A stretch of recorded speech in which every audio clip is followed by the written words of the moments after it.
the summer of 2016, four friends learned this truth in a remote, untouched corner of Utah, a place so far beyond any marked trail that even the rangers refer to it as the Deep Zone. No cell service, no campsites, no human noise, just the endless wilderness, stretching in every direction like an ancient creature that had never been disturbed.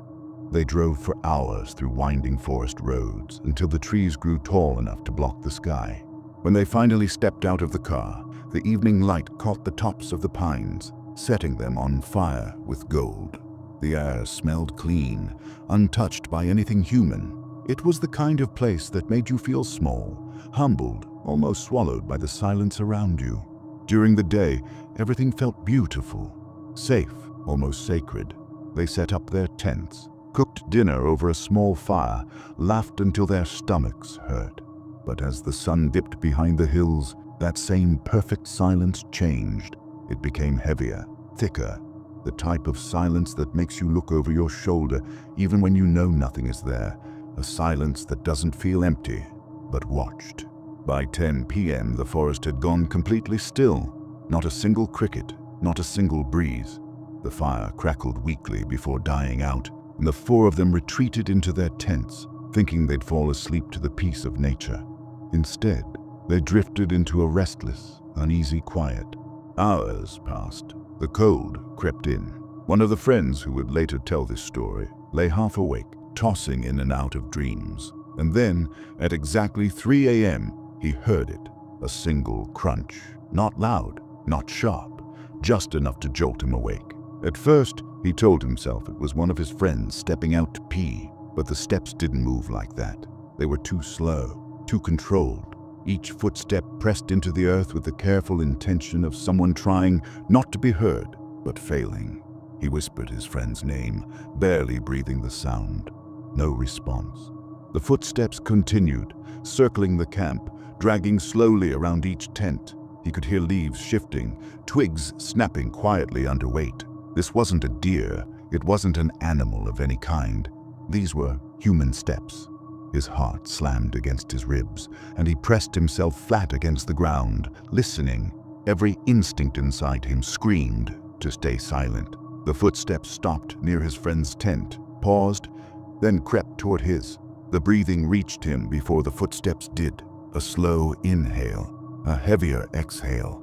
A man's breath, thick, deliberate, far too close. And then, right beside the thin nylon wall of the tent, a whisper slipped through the darkness. "I know you're awake."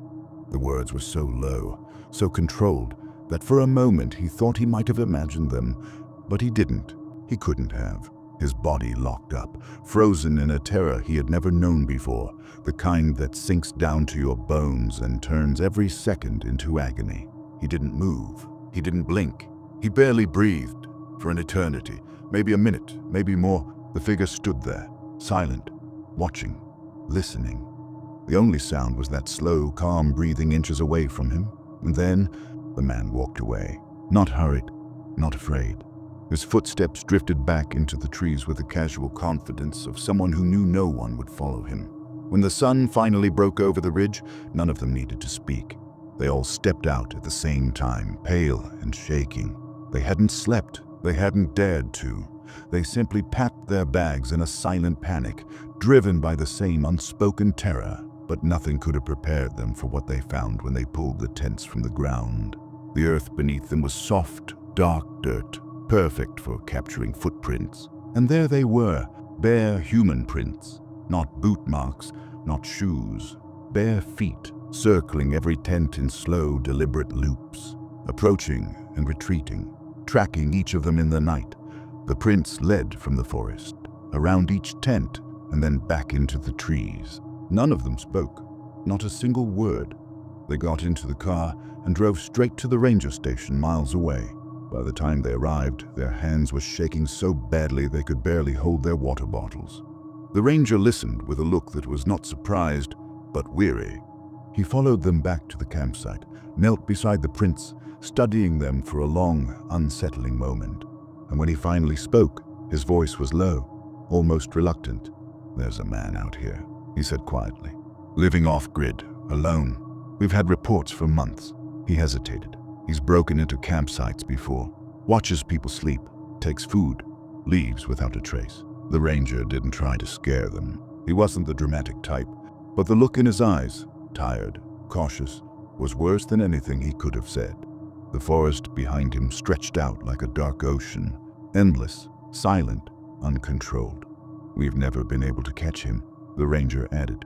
He knows these woods better than anyone.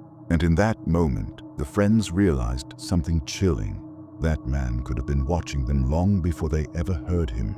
He could have followed them to the site. He could have been standing just outside their firelight, blending into the night. They drove home in complete silence. No music, no joking, no conversation. Each of them replaying that whisper over and over in their minds. I know you're awake. It followed them for weeks, months. Some nights, they woke up suddenly at 3 a.m. Sure, they heard the crunch of leaves outside their window, or the slow, quiet breathing of someone standing in the dark. There's a kind of fear that doesn't come from ghosts or legends or campfire stories. It comes from the knowledge that a real human, a stranger with bare feet and calm breath, stood inches away from your sleeping body, just watching you.